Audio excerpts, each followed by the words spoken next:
जय श्रीमन्नारायण, हर हर महादेव, नमः चंडिकायै। यात्रा में हूँ तो बैठकर बोलने का समय नहीं है और बोलना आवश्यक भी था, क्योंकि संसार में ज्ञानियों की कमी तो है नहीं। और सबसे बड़ा दुर्भाग्य है कि ज्ञानी है तो बोलेगा ही, चुप तो रहेगा नहीं। अब क्या है कि सभी विषय में सभी लोग सभी बातों को जान जाएं, ये संभव नहीं है, चाहे हम हो चाहे आप हो।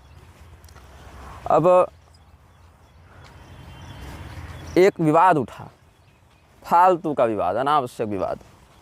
निग्रहाचार्य को जूठा का होश नहीं, उच्छिष्ट का होश नहीं।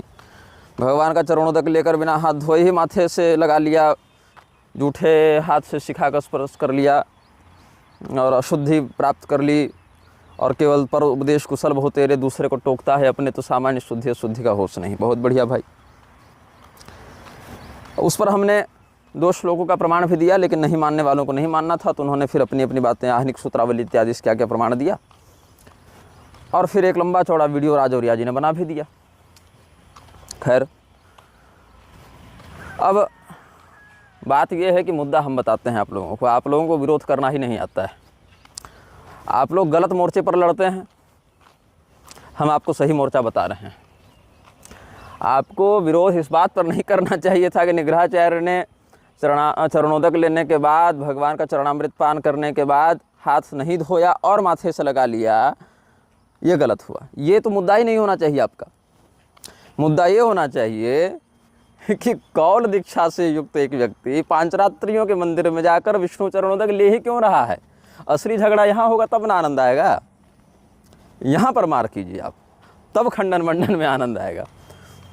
और वहाँ पर फिर नील तंत्र से प्रमाण उठाकर पटकिए कि जो तारा मंत्र ले चुका हो वो तुलसी नहीं ले सकता, चरणोदक नहीं ले सकता, विष्णु भगवान का नाम स्मरण नहीं कर सकता। ये मोर्चे पर लड़िए, और इस पर और मिसाइल दागिए वीर तंत्र से प्रमाण लाकर कि जो वैष्णवों की मर्डर कर दे, हत्या कर दे, सो भगवान शिव का परम प्रिय हो जाता है। त्रिपुंड तो लगाते ही हैं आप लोग। भगवान शिव का प्रिय होने के लिए वीर तंत्र का प्रमाण ले आइए कि जो वैष्णवों को जाकर काट दे, सो भगवान महादेव का प्रिय हो जाता है, तो और मज़ा आएगा, है ना। तो मोर्चा सही चुनिए लड़ने के लिए, तब मज़ा आएगा, तब आनंद आएगा। अब लड़ाई के मोर्चे पर इन लोगों का सिद्धांत बल ऐसा होता है कि शास्त्र से ही कहते हैं, ऐसा नहीं कह रहे हैं हम कि ये लोग शास्त्र से नहीं कह रहे हैं, लेकिन अपनी बात जितने अंशों में स्वीकार्य हो उतने ही अंशों को शास्त्र मानकर ये बात कहने लग जाते हैं, ये गड़बड़ है। ऐसा ही इन्होंने झूठे वाले प्रकरण में शबरी जी को इतना इन्होंने तिरस्कृत कर दिया कि शबरी जी का जो चरित्र है, उसकी जो मौलिक महत्ता है, उसी को ले बैठे। अब निश्चलानंद सरस्वती जी ने स्वामी करपात्री जी की एक उक्ति का आश्रय लेकर कह दिया कि शबरी जी ब्राह्मणी थी, और उसी ढोल को पीटते हुए आज तक ये लोग चले आ रहे हैं। बात है कि निश्चलानंद जी चाहे 100 जन्म ले लें चाहे न लें, लेकिन शास्त्रीय इतिहास नहीं बदलेगा। और शबरी जी के द्वारा भगवान के प्रति प्रेमातिरेक में, भावातिरेक में कदाचित उच्छिष्टो प्रसन्न जो भाव है, वहाँ पर फल का भक्षण करने के बाद उसको भगवान के प्रति निवेदित किया, वो शास्त्रीय इतिहास नहीं बदलेगा और वो कर्म गर्हित भी नहीं माना जाएगा। भुसुंडी रामायण के अनेकानेक प्रमाणों से हम बता चुके हैं। लेकिन अब यहाँ क्या हो गया कि व्यक्ति विशेष के कथन को सही सिद्ध करने के लिए पूरे के पूरे शास्त्रीय कलेवरों को ही ये लोग नष्ट करने पर तुल गए। बोले कि गुरुजी ने कह दिया तो शास्त्र को ही हम प्रमाण नहीं मानेंगे, क्योंकि गुरुजी ने कह दिया। अब ये बात अलग है कि स्वामी करपात्री जी ने स्वयं की बात को अनेक स्थलों पर सिद्ध करने के लिए भुसुंडी रामायण के संदर्भ दिए, भुसुंडी रामायण को प्रमाण के रूप में प्रस्तुत किया, लेकिन तब वो ग्रंथ प्रमाण नहीं माना जाएगा इनके लिए। बस एक शबरी जी को ब्राह्मणी सिद्ध करने के चक्कर में और ये जूठे का स्मार्त वाक्य वहीं पर लागू कर देने के समय ये लोग पूरे शास्त्रीय इतिहास को बदल देने पर तुल जाते हैं, और पूरा का पूरा रामायण ही, मतलब भुसुंडी रामायण पूरा कहते हैं कि तो अर्वाचीन है, प्रक्षिप्त है या अप्रामाणिक है। जबकि स्वामी करपात्री जी ने स्वयं भुसुंडी रामायण को प्राचीन और प्रामाणिक माना है, लेकिन वहाँ बात नहीं मानेंगे। ये सिद्धांत हानि होती है, यानी ये दोहरा चरित्र होता है। अब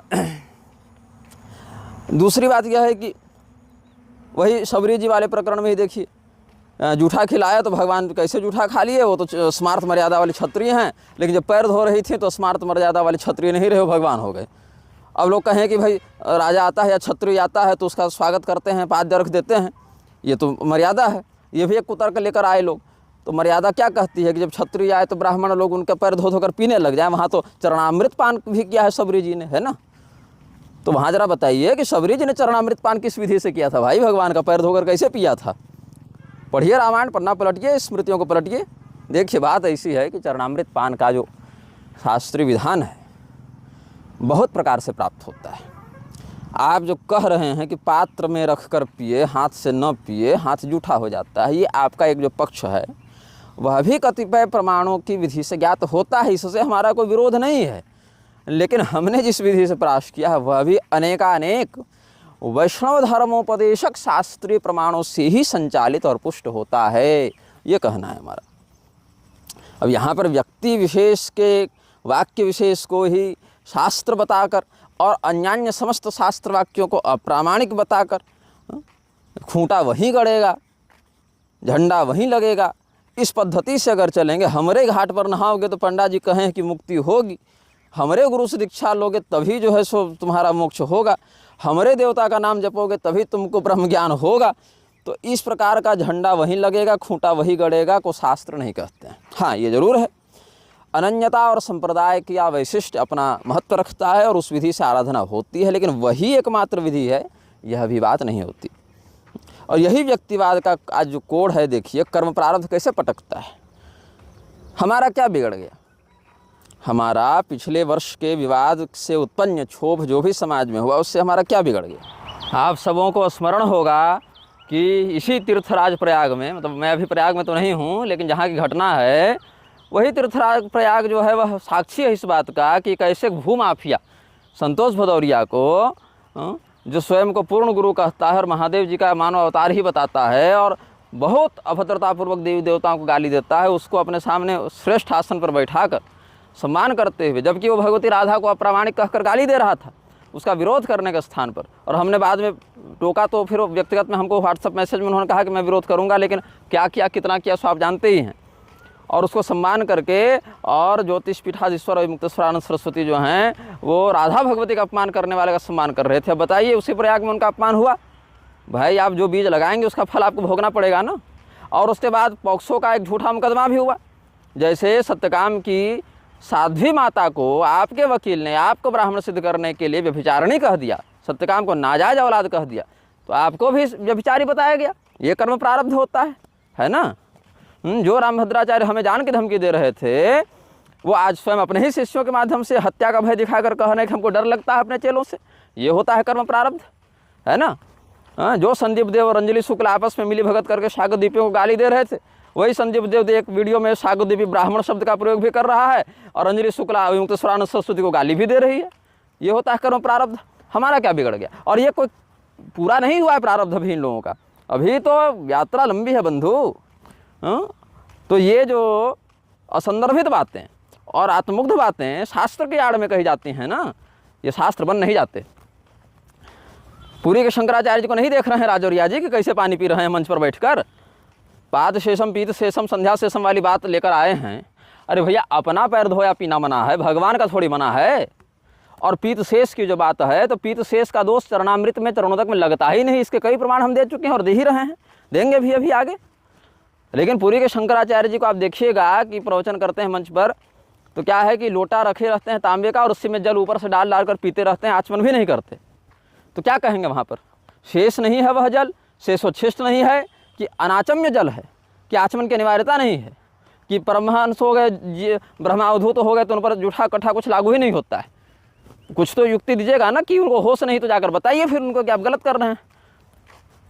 शबरी जी पर बोलने के लिए सबका मुंह तुरंत खुल जाता है, और उसके कथन में, उस चक्कर में अपने बात को सही सिद्ध करने के लिए पूरी एक आदि रामायण 36,000 श्लोकों को अप्रामाणिक, जो आपके ही दादा गुरु जो हैं वो प्रामाणिक मान चुके हैं, उसको तिरस्कृत करने के लिए तैयार हो जाते हैं। आप क्या अधिकार रखते हैं जी हमको सिखाने का? आप तो सुविधा के अनुसार शास्त्र के वाक्यों का चयन करते हैं और शास्त्र के वाक्यों को ठुकराते हैं कि हाँ हमारे मन का है तो मान लो, और हमारे मन का नहीं है तो कह दो अर्वाचीन है, प्रक्षिप्त है, अप्रामाणिक है। ये तो रामभद्राचार्य की पैसाची बुद्धि वाला काम कर रहे हैं आप लोग। ये थोड़ी शास्त्रीयता होती है, ये थोड़ी धर्म रक्षा होती है। बाकी धर्म रक्षा के नाम पर तो काशी युद्ध परिषद भी अपना काम करके चल ही रही थी। क्या कर दिया उसने? विश्वामित्र, वेदव्यास जी को, वाल्मीकि जी को, सबको वर्णशंकर बता दिया, तो कहीं शूद्र बता दिया, कहीं ब्राह्मणेतर बता दिया। और वो भी जो लोग वहाँ उपस्थित नहीं थे, रमाकांत पांडे वहाँ नहीं थे, दिव्य चैतन्य ब्रह्मचारी जी वहाँ नहीं थे, वो सब तो ये तो एक तो राजस्थान कहीं गए थे और एक ब्रह्मचारी जी जटा वाले गुरु जी तो पूरी शंकराचार्य जी के जन्मोत्सव में दिल्ली गए थे। उनका नाम और उनकी सम्मति दिखाने के चक्कर में उनका भी जोड़कर कह दिया कि हाँ इनका भी यही मत है। तब हमने कहा था लतखोर ब्रह्म राक्षस हैं ये लोग। अब लोग कहते हैं तुम्हारी भाषा गंदी है, तुम मर्यादा में नहीं बोलते हो, तुम मर्यादा डाले रहो अपने शरीर के जिस अंग में तुमको स्थान मिले। भाषा की ये मर्यादा, जो वेदव्यास जी और वाल्मीकि जी की माँ को गाली दे रहा है उससे हम क्या मर्यादा रखें भाई।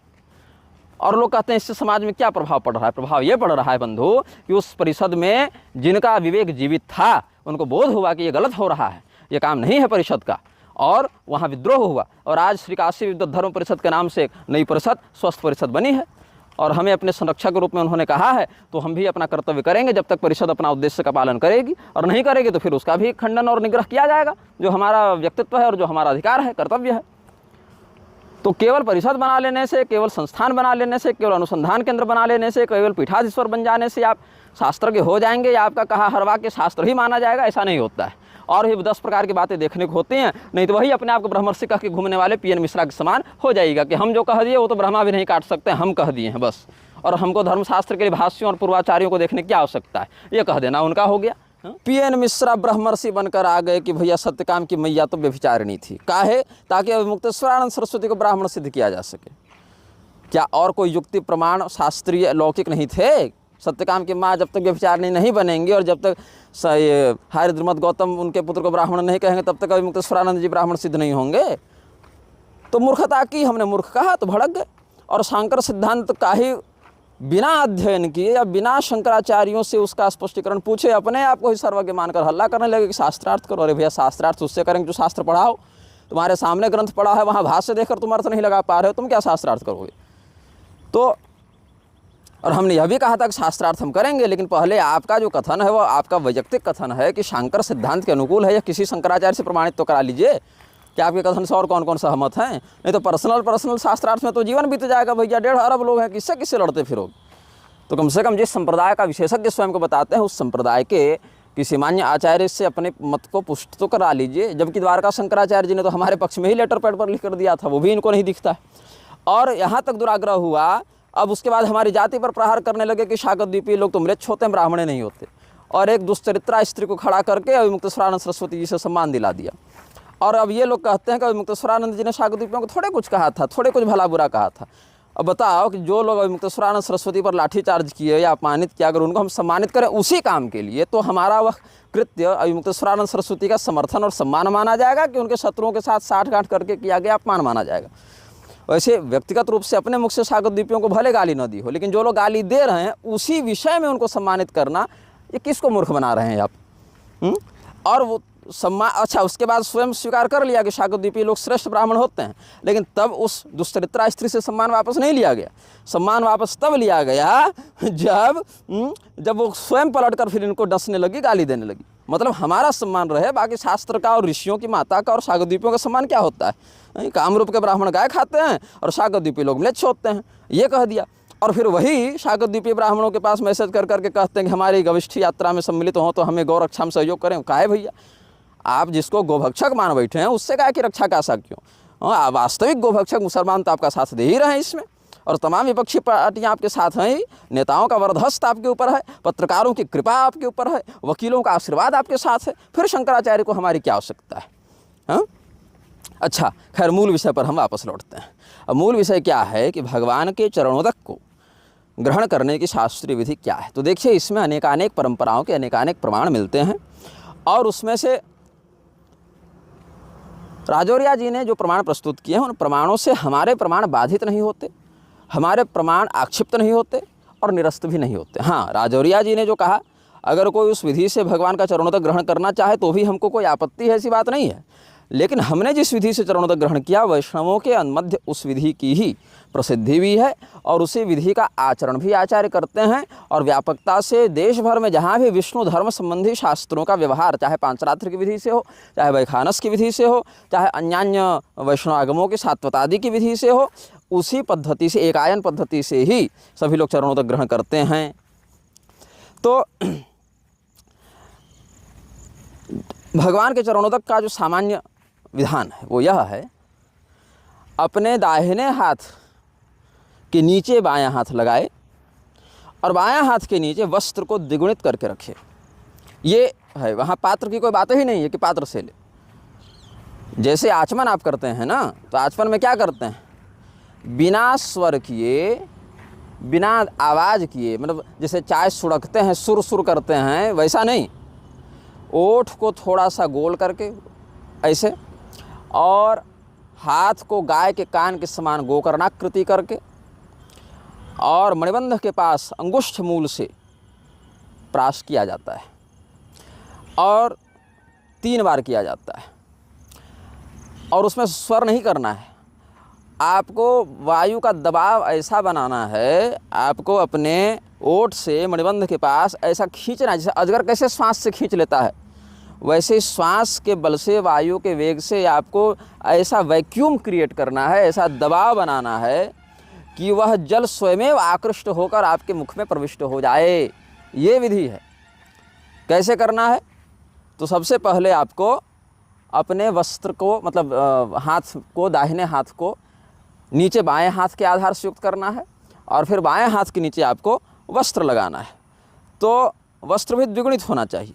अब कहेंगे कि इसका प्रमाण कहाँ मिलेगा, तो प्रमाण जो है वह कौबेर संहिता में प्राप्त होता है।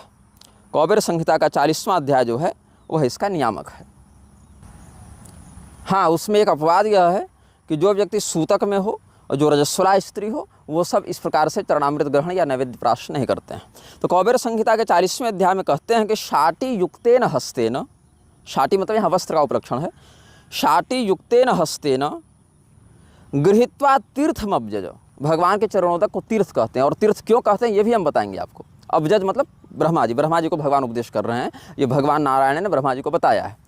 तो कहते हैं कि शाटी युक्तेन हस्तेन, कौबेर संहिता का 40वां अध्याय, शाटी युक्तेन हस्तेन गृहीत्वा तीर्थम अब्जज परमाणु समम तीर्थम यावत्तु पतितम भुवि सहस्र कोटि वर्षाणि तत्क्षणान नरकम व्रजेत। अब वस्त्र क्यों लगाना है, इतना लेयर क्यों देना है, ताकि भगवान का जो दिव्य चरणोदक है वह भूमि पर न गिर जाए, उसका अपमान न हो, नहीं तो बहुत घोर पाप लगता है और सहस्रों वर्षों तक आपको नरक में रहना पड़ सकता है, सहस्र करोड़ वर्षों तक। तो ये जो अपना महत्व है चरणोदक का, वो समझाने के लिए कहा गया कि भाई बहुत बड़ा पाप लगेगा, इसीलिए इतनी सतर्कता से चरणोदक ग्रहण करना है। तो सतर्कता क्या कहती है कि शाटी युक्तेन हस्तेन गृहीत्वा तीर्थम अब्जज और परमाणु समम तीर्थम यावत्तु पतितम भुवि सहस्र कोटि वर्षाणि तत्क्षणान नरकम व्रजेत। कौबेर संहिता का 40वां अध्याय। और यहाँ पर ऐसा नहीं कि पात्र से ग्रहण करने की बात चल रही है। ये कुबेर जी के पुत्र जो नल कुबर थे, उन्होंने जो संहिता बताई वैष्णव धर्मशास्त्रों के बारे में, वहाँ पर कहते हैं कि पतद ग्रहगतम तीर्थम गृहे दक्षिण हस्ततः, ऊपर से जब आचार्य चरणोदक गिरा रहे हो तो दाहिने हाथ से उसको पकड़े, मतलब दाहिने हाथ में उसको ग्रहण करे, और पिबे तेनैव चांगानि प्लावयेद वैष्णव बुधा, और उसी दाहिने हाथ से पिए और फिर अपने शरीर पर फेर ले। इसका अर्थ लगाना बहुत कठिन नहीं है, कोई सामान्य संस्कृत का जानकार होगा तो वह भी इस अर्थ को लगाने में समर्थ हो जाएगा कि नलकुबर संहिता क्या कह रही है।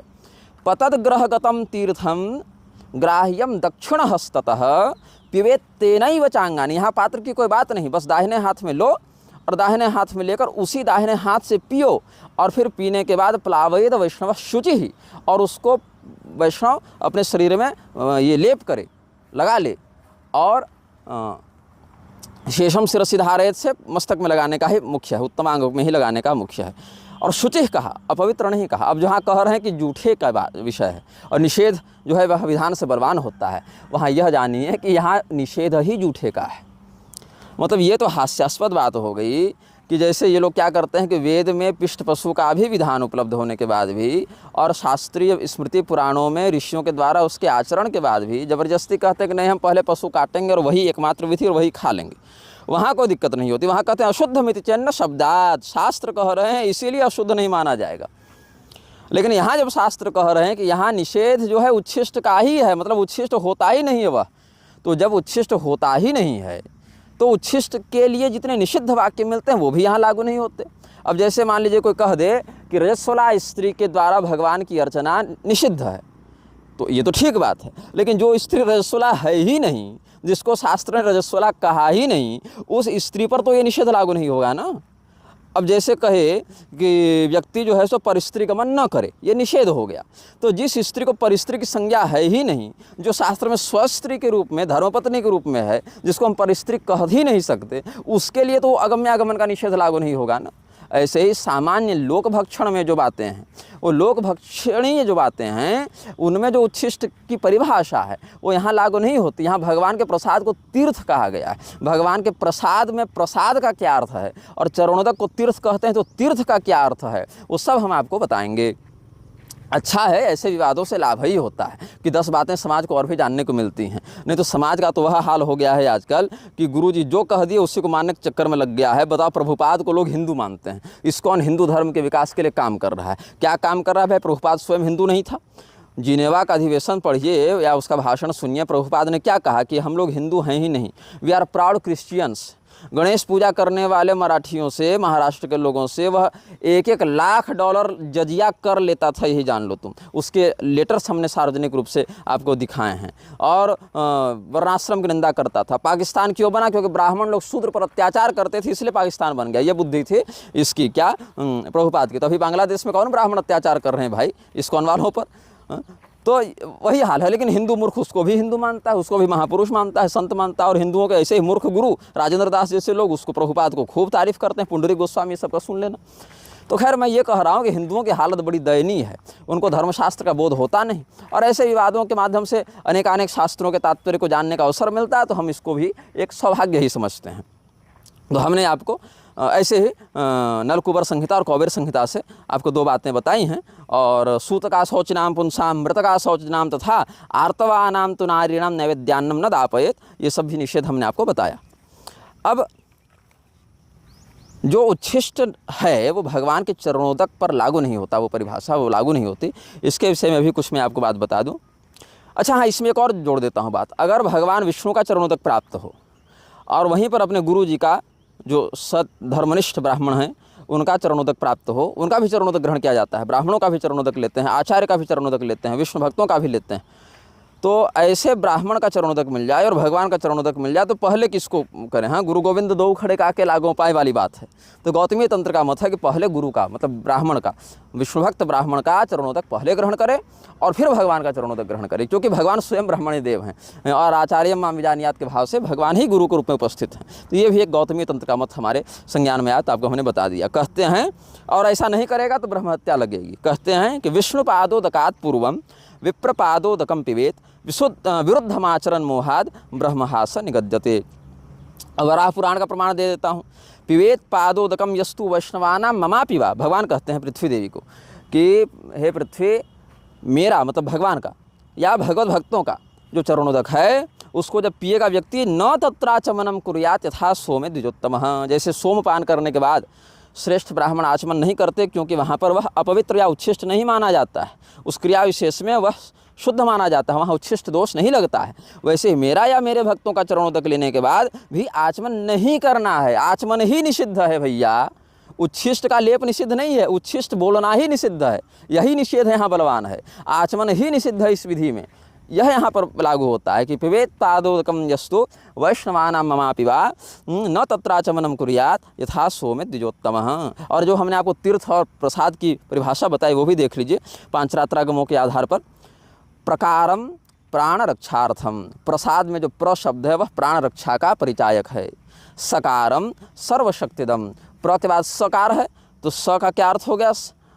कि सभी प्रकार की शक्ति को प्रदान करने वाला। और दकारम देह शुद्ध्यर्थम, जो द है वह देह की शुद्धि करने का परिचायक है। और जब देह शुद्ध हो गया तो उच्छिष्ट और सूची तो रहा नहीं कि अपवित्र है, इसलिए हमको अब शुद्ध करने के लिए हाथ धोना है, शुद्ध करने के लिए आचमन करना है, ऐसा तो है नहीं वहाँ आपत्ति का भाव। इसीलिए कहा कि प्रसाद का जो प्र है उसका अर्थ है कि प्राण की रक्षा हो, सकार है उसका अर्थ है कि समस्त शक्तियाँ प्राप्त हों, और दकार जो है वह देह शुद्धि का परिचायक है, तो इसको प्रसाद कहा जाता है। यह पांचरात्रागम का मत है कि प्रकारम प्राण रक्षार्थम, सकारम सर्वशक्तिधम और दकारम देह शुद्ध्यर्थम प्रसादो नाम तत्स्मृतम। ये बात है। और तीर्थ पर आते हैं कि भगवान के चरणोदक को जो तीर्थ कहा उसमें तीर्थ का क्या अर्थ है? फिर पांचरात्रागम का प्रमाण देखिए। तीकारम देह शुद्ध्यर्थम, यहाँ पहले देह शुद्धि कहा, तीर्थ शब्द में जो तीकार है वह देह शुद्धि का अर्थ है। और थकारम मुक्ति साधनम, और मुक्ति का संबंध थकार से है, मतलब थकार के ऊपर रेफ है और थकार। अक्षरद्वय संयुक्तम तीर्थ नाम मिहोच्यते। तो कैसे ग्रहण करना है, तो आचमनोपनिषद में जो विधि है वही चरणामृत पान की भी विधि है। गोकर्णाकृतिवत कृत्वा माश मग्न जलम पिबेत। वेद भगवान आचमनोपनिषद में कहते हैं एक माशा जल लेना है और गोकर्ण के समान, गाय के कान के समान अपने हाथ को मोड़ना है और उसमें तर्जनी और अंगुष्ठ को अलग रखना है, ये भी एक विधि मिलती है। और फिर बिना स्वर किए खींच कर ही केवल जल को ले लेना है। उसमें ओठ और हाथ सीधे सीधे लार के माध्यम से जुड़ते ही नहीं हैं। आप आचमन बढ़िया से ढंग से बैठकर शास्त्र की विधि से करेंगे ना, तो लार और हाथ सटेगा ही नहीं आपका, तो जूठा होगा ही नहीं वह। तो और जूठा तो मानना ही नहीं है, तो अलग से निषेध ही है उच्छिष्ट परिभाषा का। तो क्या कुकुर शिरोमणि, देखिए कुकुर शिरोमणि है, ऐसे घूमते घूमते मिले हैं। अच्छा जोड़ा है। तो अब क्या है कि आचमनोपनिषद में जो विधि है वही विधि चरणामृत ग्रहण की भी है, मतलब आचमन की जो विधि है वही विधि चरणामृत प्राश की है। जैसे क्या कहते हैं उसमें कि जो हमने तीर्थ की परिभाषा बताई उसी के अंतर्गत आप देख लीजिएगा कि तीकारम देह शुद्ध्यर्थम और थकारम मुक्ति साधनम अक्षरद्वय संयुक्तम तीर्थ नाम मिहोच्यते गोकर्ण करवत कृत्वा माश मग्न जलम पिबेत। यही आचमनोपनिषद की बात सीधे सीधे तंत्र भी स्वीकार कर रहा है। वेद और तंत्र में यहाँ ऐक्य हो गया मत में, तो आप ये भी नहीं कह सकते हैं कि ये अवैदिक बात हो गई। जो वेद जिस प्रकार की मुद्रा का उपदेश कर रहे हैं वही मुद्रा यहाँ तंत्र भी स्वीकार करते हैं। और तन्यूनम अधिकम पीत्वा सुरापान समम भवेत, और माश मात्र से अधिक या कम नहीं लेना है, नहीं तो सुरापान का फिर दोष लगेगा। यह विधि हो गई। तो कैसे करना है, कुबेर संहिता का मत हमने आपको बताया था कि नीचे वस्त्र लगाना है। तो वस्त्रम च द्विगुणीकृत्य पाणौ पाणिम निधाय च, और नरकुबर संहिता से बताया था किस हाथ से लेना है, तो दाहिने हाथ से लेना है। तो दाहिने हाथ के नीचे बायां हाथ लगाना है, बाएं हाथ के नीचे वस्त्र लगाना है। तो कहते हैं कि वस्त्रम च द्विगुणीकृत्य पाणौ पाणिम निधाय च पवित्रम विष्णु पादाम्बुत्रिः पिबेत बिंदु वर्जितम। 3 बार पिए। बिंदु वर्जितम, वहाँ ब्रह्म बिंदु का स्पर्श नहीं होगा। ब्रह्म बिंदु लार को कहते हैं, जब थूक निकल जाते हैं कई बार, तो वहाँ बिंदु शब्द ब्रह्म बिंदु का परिचायक है। मतलब ऐसे पिए कि आपका लार या आपकी थूक उसमें न सटे, इस भाव से पिए बिंदु वर्जितम। और ऐसे पिए कि वहाँ बिंदु बचे भी नहीं, दोनों अर्थ इसके लगते हैं। तो प्रथमम काय शुद्ध्यर्थम, 3 बार पीना है। तो पहले जो पिए उससे शरीर की शुद्धि हो गई। और द्वितीयम धर्मवर्धनम, दूसरे से धर्म की वृद्धि हुई। तृतीयम मोक्षदम प्रोक्तम तस्मात् तीर्थम पिबेत त्रिधा, तीसरी बार पीने से मोक्ष हो गया, तो इसलिए 3 बार तीर्थ पिए। तो क्या होता है, एक एक बार लेकर भी 3 बार अलग अलग पी लेते हैं, या हाथ में ही एक ही साथ 1 2 3 ऐसे करके लेते हैं और फिर पीते हैं। दोनों ही बातें शिष्टाचार में ग्राह्य हमने देखी हैं। और इसमें आचमन करना निषिद्ध है। न तत्राचमनम कुर्यात यथा सोमेद्विजोत्तम, आचमन करने से दोष है, ये अपवाद है। यहाँ भगवान के चरणोदक का यह महात्म्य है।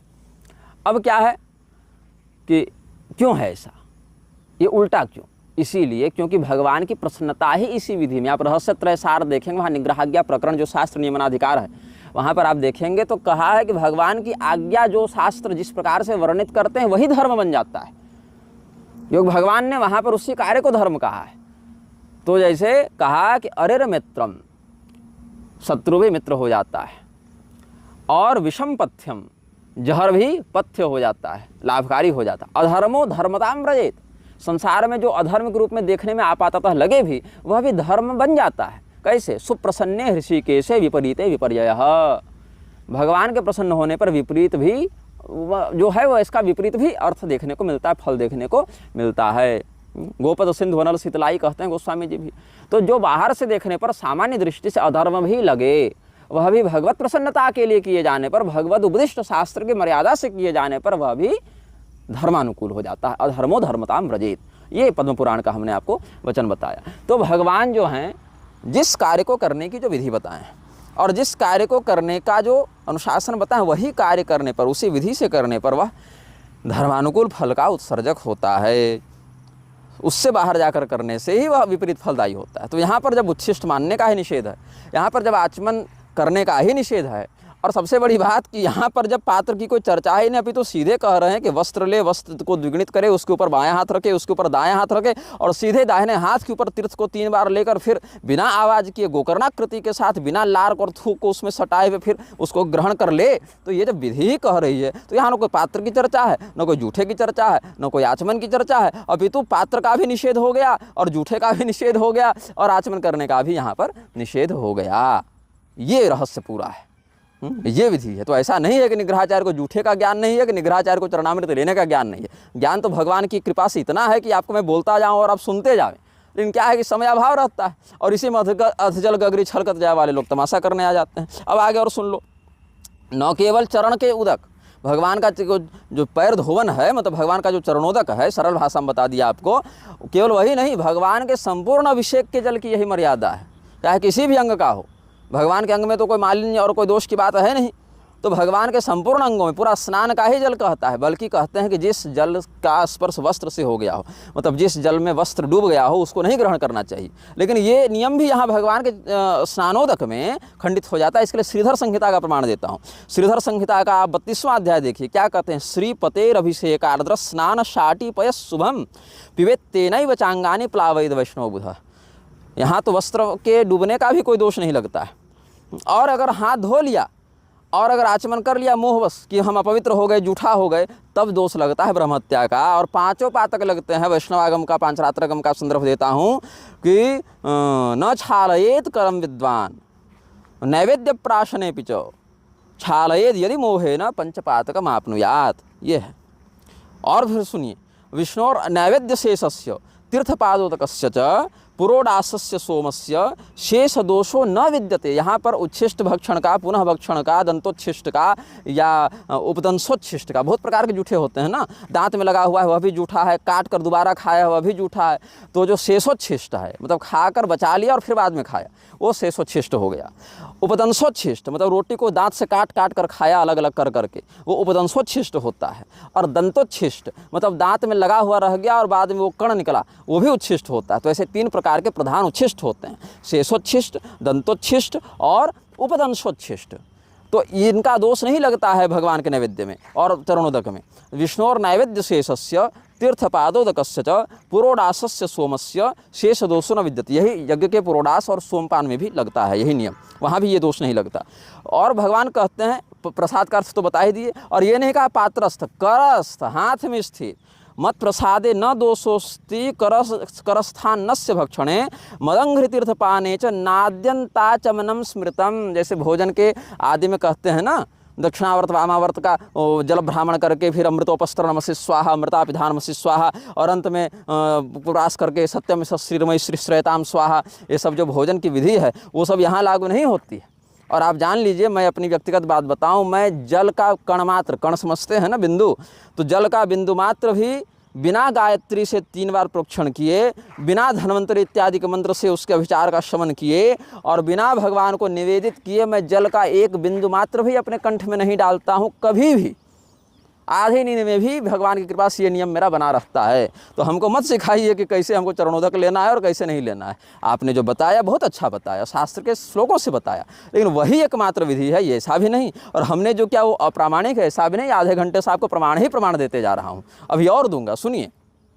तो भगवान क्या कहते हैं कि जो आदि और अंत का आचमन है वह भी इसमें नहीं होता, और इसमें कोई कर में स्थित भगवान का नैवेद्य या चरणोदक तीर्थ लेने से उच्छिष्ट का दोष भी नहीं लगता, बल्कि आचमन निषिद्ध है। तो कहते हैं कि विष्णोर नैवेद्य शेषस्य तीर्थपादोदकस्य च पुरोडासस्य सोमस्य शेष दोषो न विद्यते मत प्रसादेन दोषोस्ति करस्थानस्य भक्षणे मदंघ्रि तीर्थपाने च नाद्यंताचमनम स्मृतम। अब कहे कि भगवान का चरणोदक ले तो लिया, ठीक है, माथे पर लगाने का क्या है? तो आपको हम पहले ही कह दिया है, प्लावयेद वैष्णवो बुधः और पिबेत तेनैव चांगानि प्लावयेद वैष्णवो बुधः। ये सब तो हमने श्रीधर संहिता और ये सब का बता ही दिया था, नलकूबर संहिता इत्यादि का प्रमाण आपको, कुबेर संहिता, नलकूबर संहिता, श्रीधर संहिता, पांचरात्र आगम, ये सबसे बता दिया, पद्म पुराण, वराह पुराण सबसे बता दिया।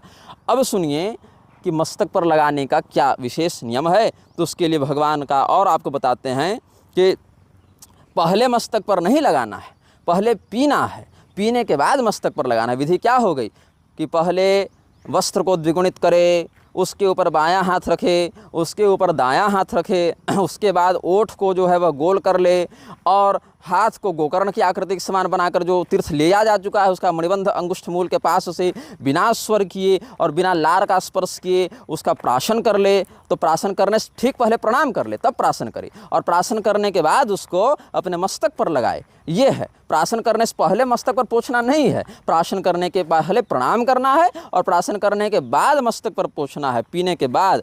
तो क्या कहते हैं, अगस्त संहिता में कहते हैं कि शालग्राम शिलातोयम अपीत्वा यस्तु मस्तके प्रक्षेपणं प्रकुर्वीत ब्रह्महास निगद्यते। बिना पिए अगर मस्तक पर लगा लिया तो ब्रह्महत्या कहलाता है।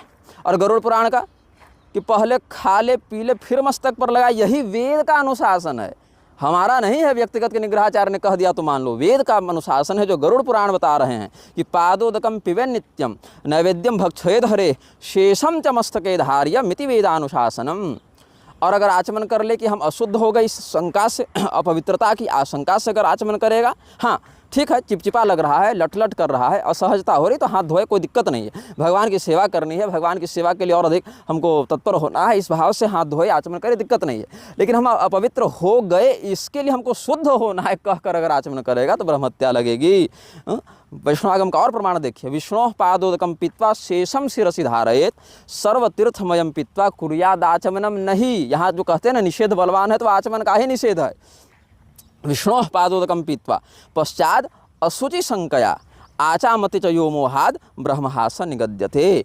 ये पूरी बात हुई तो आचमन की और भगवान के चरणों तक ग्रहण की, प्रसाद ग्रहण की अनेक विधियां शास्त्र में हैं। और उनमें विष्णु धर्म शास्त्र के नियामक सदग्रंथों का, वेदानुकूल ग्रंथों का जो अनुशासन वैष्णवाचार्यों के यहाँ भी मान्य है और हमें भी उस नियम से कोई विरोध नहीं है। तो उस अनुशासन के अंतर्गत रहते इन्हीं दर्जनों दर्जनों प्रमाणों और आचार्य वचनों के आश्रय से हमने जो किया है वह सर्वथा शास्त्र सम्मत है, विष्णु धर्मानुकूल है, भगवान के चरणों के ग्रहण की शास्त्रीय विधि का वह पालन करता है। हाँ, अन्य लोगों ने जो अपने प्रमाण दिए हैं कि पात्र से पिए, उससे हमको दिक्कत नहीं है, उसके श्लोक भी मिलते हैं 1-2-4 और उसके माध्यम से जिसको पीना है उससे हमको झगड़ा भी नहीं है।